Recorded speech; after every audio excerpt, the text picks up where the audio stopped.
Hey guys, so I wanted to shoot a quick video to show you this amazing floor plan that Pratik and his team built for me in Home Assistant.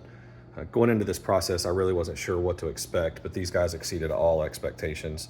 As you can see, it's really like we're looking down on our condo from above, all the way down to the same floor panels we have, furniture, rugs, even things like plants around the house. It's incredibly realistic.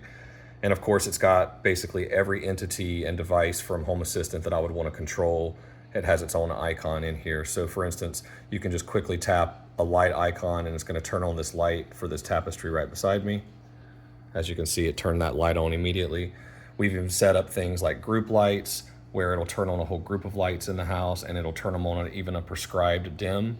We call that our mood lights. It's got fans, it's got cameras, it's got literally everything that I could have hoped for all in one nice little tight package. And on the left side over here, it's got my Ecobee thermostat control with today's date and time and the weather forecast.